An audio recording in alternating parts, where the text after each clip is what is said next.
En ce dimanche où nous méditons grâce à l'Évangile sur Jésus qui est notre bon pasteur, notre bon berger, je voudrais commenter l'Évangile pas à pas. En ce temps-là, Jésus déclara « Amen, Amen, je vous le dis.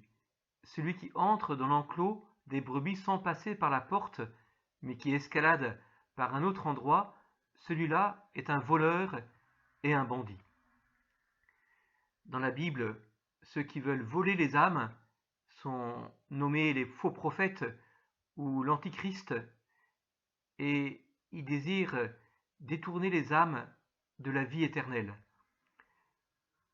Dans l'histoire humaine, il y a environ un siècle, certains ont voulu promouvoir une nouvelle révélation à la place de celle transmise par Jésus à l'Église. Je pense aux fondateurs des Témoins de Jéhovah et des Mormons qui ont voulu ajouter ou remplacer des éléments de la véritable révélation et ainsi voler les âmes. À l'intérieur de l'Église aussi, il a existé des personnes qui ont voulu enlever les âmes de la vie éternelle en s'opposant à la révélation.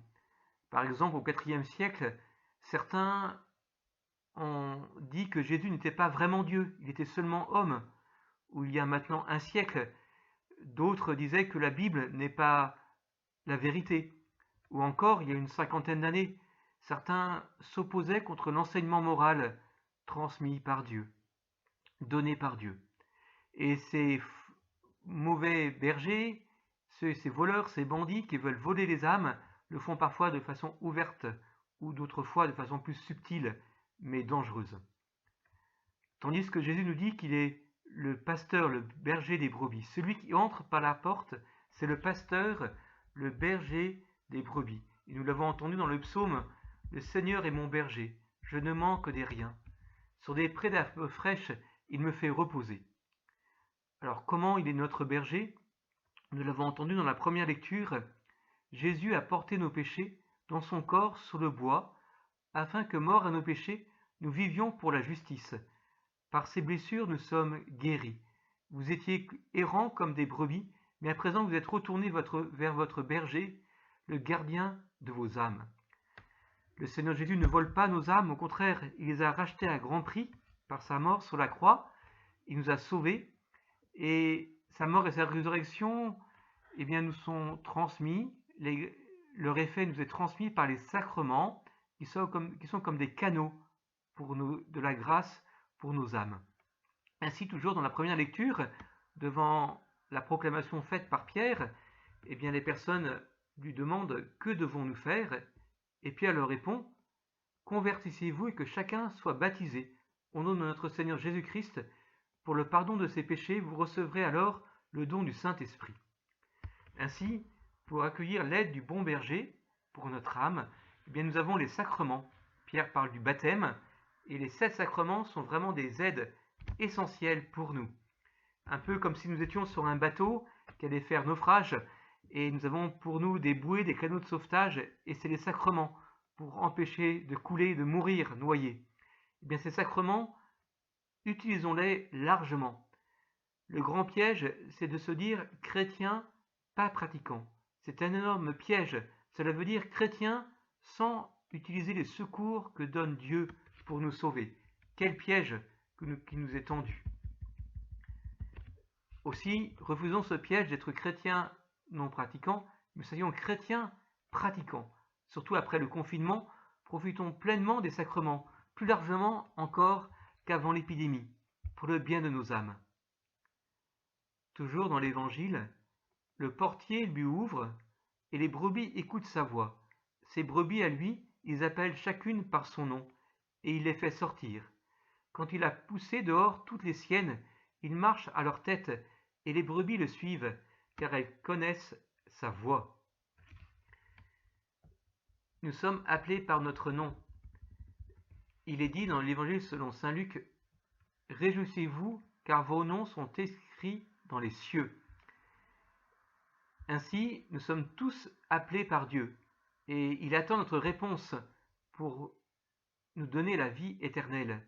Il appelle chacun par son nom. Nous sommes tous aimés personnellement. Parfois, on peut se sentir non reconnu dans notre travail, parmi nos proches, pas assez reconnus, eh bien sachons que nous sommes reconnus et connus par Dieu lui-même. Et c'est vraiment un réconfort. Actuellement, Dieu pose son regard sur nous. Et chacun d'entre nous, il nous appelle, l'un après l'autre. Toujours dans l'Évangile, Amen, Amen, je vous le dis, moi je suis la porte des brebis. Tous ceux qui sont venus avant moi sont des voleurs et des bandits. Mais les brebis ne les ont pas écoutés. Alors tout d'abord, il ne faut pas s'étonner, nous disent les pères de l'Église, il ne faut pas s'étonner que Jésus est en même temps le pasteur et la porte. Parce qu'il est la porte, puisqu'il nous amène à son Père, il est notre pasteur, puisqu'il nous conduit, il nous dirige. La porte et le pasteur sont deux images pour révéler quelque chose de la personne du Christ. Alors il parle de ceux qui sont venus avant lui, qui sont des voleurs et des bandits. Alors qui c'est cela? Eh bien, nous avons des éléments très précis.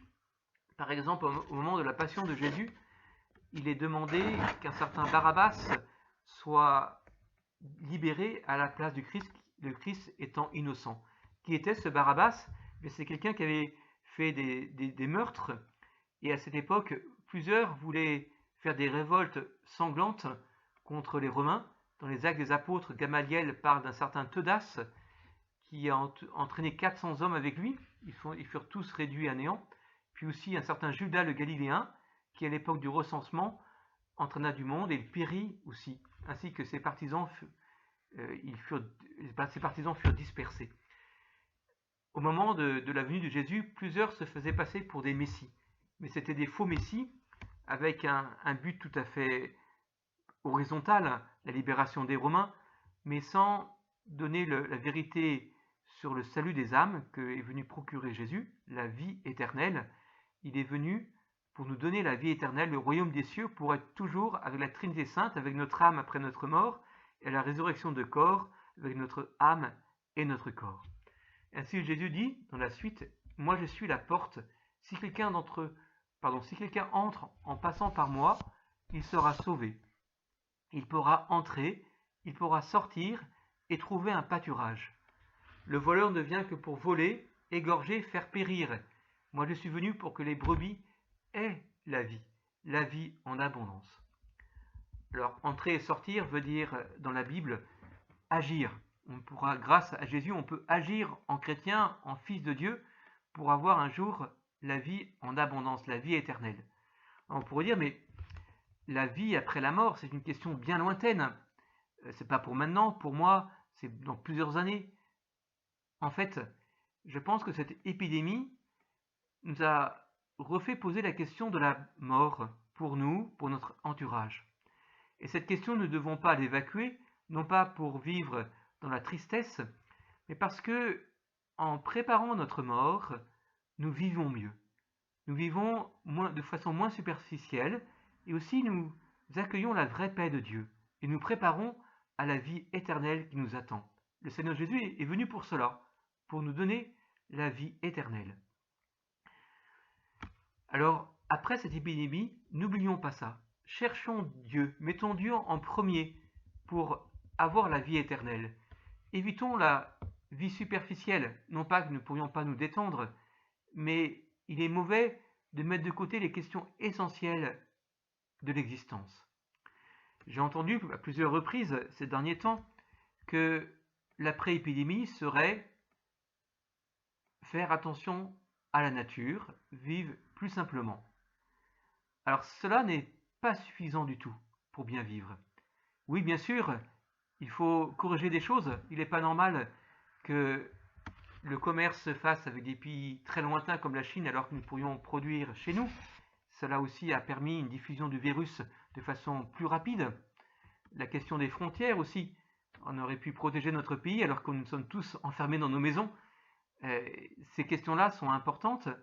Une vie plus simple, en prenant conscience que parfois l'homme fait des folies. Mais la réponse n'est pas que la nature. Le but, ce n'est pas de devenir des hippies des années 2020 et de rejeter toute technique de l'homme et se mettre à cultiver au Larzac comme faisaient les hippies dans les années 68. Non. La nature est parfois agressive. Et si nous rappelons l'époque récente, en 100 ans, que de progrès faits dans les soins et les médicaments, grâce à l'intelligence de l'homme qui a été donnée par Dieu. Et actuellement, dans cette épidémie, Internet est vraiment un outil pour rester en lien. Tout cela n'est pas mauvais. Donc ce n'est pas la nature ou les capacités de l'homme. La vraie réponse, ce n'est pas ce dilemme, la nature ou les capacités de l'homme. La vraie réponse, c'est de mettre Dieu en premier. Car tout dépend de lui.